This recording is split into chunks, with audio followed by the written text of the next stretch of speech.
TFC spiritual ప్రేక్షకులకు స్వాగతం. ఓం అరుణాం కరుణాతరంగితాక్షిం ధృతపాశాం కుశపుష్పభాణచాపాం అణిమాదిభిరావృతాం మయూకైః అహమిచ్చే విభావయే భవానీం. ఈ యొక్క బోనాలు మనకి తెలంగాణలో చాలా ప్రశస్తమైనటువంటివి, మహిమ కలిగినటువంటి బోనాలుగా మనం చేసుకుంటాం. కేవలము ఇవి తెలంగాణలో మాత్రమే చేస్తారంటే పప్పులో కాలేసినట్టే. ఆంధ్రాలో కూడా చేస్తాం మనం. కాకపోతే తెలుగు ప్రజలు అందరూ కూడా జరుపుకుంటారు, తమిళనాడు ప్రజలు కూడా జరుపుకుంటారు.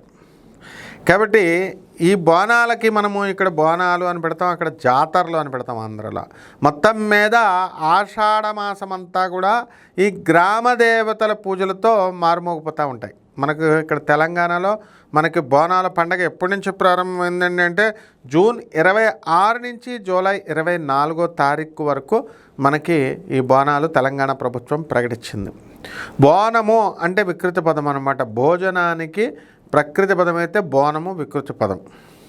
కాబట్టి మనకి జూన్ 29వ తేదీన మొట్టమొదటగా గోల్కొండలో ఉన్నటువంటి జగదాంబిక అమ్మవారికి మనము బోనాలు పండగ చేస్తాం. దీనికి రాష్ట్ర ముఖ్యమంత్రి వర్యులు గౌరవనీయులు రేవంత్ రెడ్డి గారు వచ్చి మరి పట్టు వస్త్రాలు ఇవన్నీ కూడా జగదాంబిక అమ్మవారికి సమర్పిస్తారు. అదేవిధంగా రెండవది జూలై 13వ తేదీన మనం సికింద్రాబాద్ లష్కర్ బోనాలు అంటాం. మహంకాళి అమ్మవారు సికింద్రాబాద్ ఇవన్నీ కూడా మనం ఇప్పుడే మహంకాళి అమ్మవారికి కూడా చేయడం జరుగుతుంది.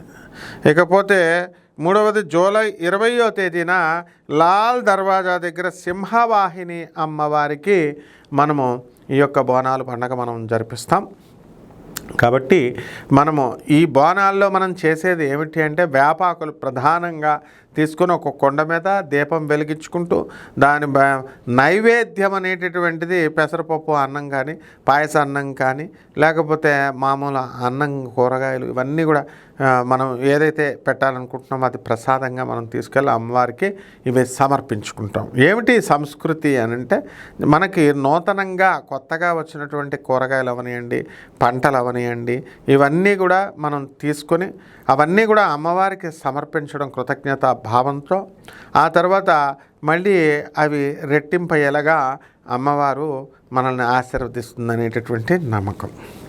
కాబట్టి ఈ బోనాలకి మనం ఏమిటి శాకంభరి ఉత్సవాలుగా కూడా మనం ఈ బోనాలను పండగలను మనం చేసుకుంటాం. ఇక్కడ వరంగల్ తెలంగాణలోనే కదా, వరంగల్ భద్రకాళి అమ్మవారికి బోనాలు సమర్పిస్తాం. అలాగే కూరగాయలతో మంచిగా డెకరేషన్ మనం చేస్తాం. ఎక్కడ ఏ అమ్మవారినైనా సరే మనం ఈ యొక్క బెజవాడ కనకదుర్గమ్మ తల్లికి, అలంపురం జోగులాంబ తల్లికి వీళ్ళందరికీ కూడా కూరగాయలతోనే మనం అలంకారం మనం చేసుకుంటాం. కాబట్టి ఈ యొక్క జగన్మాత అయినటువంటి ఈ మహాలక్ష్మి, మహాకాళి, మహాసరస్వతి స్వరూపిణి అయినటువంటి ఈ యొక్క ఇంద్రకీలాద్రి నివాసిని అయినటువంటి శ్రీ కనకదుర్గమ్మని మనం ఈ యొక్క కూరగాయలతో కొలుస్తాం. ఆమె మనం ఇక్కడ తెలంగాణలో కూడా వివిధమైనటువంటి గ్రామ దేవతల యొక్క పేర్లతో మనము ఇవన్నీ కూడా చేస్తాం. అంటే ఆ కాలంలో ఈ బోనాల సంస్కృతి ఎలా వచ్చిందండి అంటే ఇప్పుడు మిడతల దండు ఉండేది. ఇంతకుముందు మిడతలు వచ్చి పంటలను పాడు చేసేవి, తర్వాత రకరకాల వైరస్లు వచ్చేసి పంటలను పాడు చేస్తూ ఉండేవి.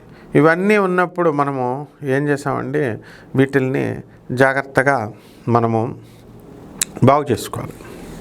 కాబట్టి ఈ యొక్క అమ్మవారు ఈ బోనాల పండగ చేయడం ద్వారా మనకి నగరంలో గ్రామ పొలిమేరల్లో ఈ కలరా ఇలాంటి వ్యాధులన్నీ కూడా వస్తూ ఉండేవి. ఆ వ్యాధులన్నిటిని కూడా ఈమె పోగొట్టేది అనమాట.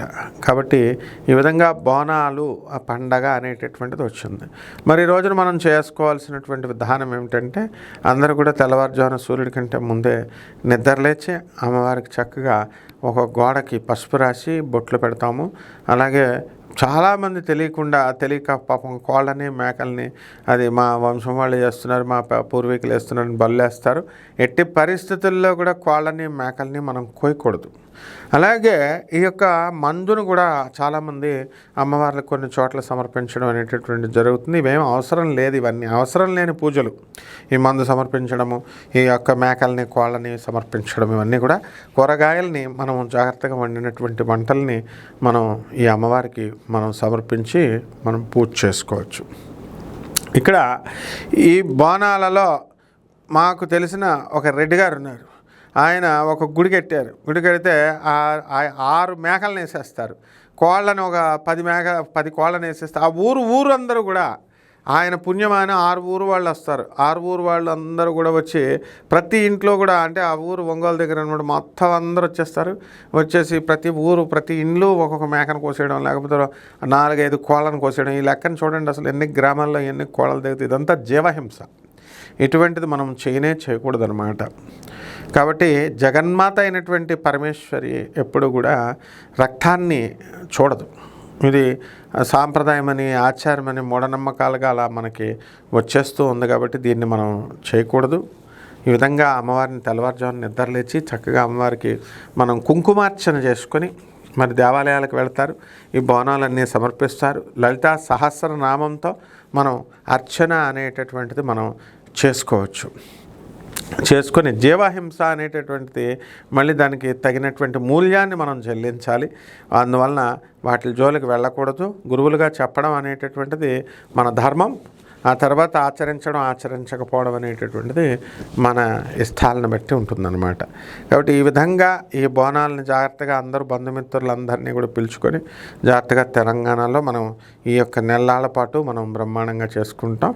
ఈ ఆంధ్రాలో కూడా చక్కగా కూరగాయలతో అమ్మవారిని ఇది చేసి దుర్గా సప్తశతి ఇవన్నీ చదువుతాం. ధ్యాయేత్ మనము ఎలాగా ఇది చేస్తాము అంటే, ధ్యాయేత్ పద్మాసనస్థాం వికసితవదనాం పద్మపత్రాయతాక్షీం హేమాభాం పీతవస్త్రాం కరకలతలసద్ధేమ పద్మాం వరాంగీం సర్వాలంకారయుక్తాం సకలమభయధాం భక్తనమ్రాం భవానీం శ్రీవిబ్జాం శంతముత్యం సకలసురుతాం సర్వసంపత్ప్రదాత్రీం సకుంకుమ విలేపనామణికచుంబి కస్తూరికాం సమందహసితేక్షణాం శశరజాపపాశాం కుషాం అశేష జనమోహిని మరణమాల్య భూషోజ్వలాం జపా కుసుమభాసురాం జప విదౌ స్మరేత అంబికాం.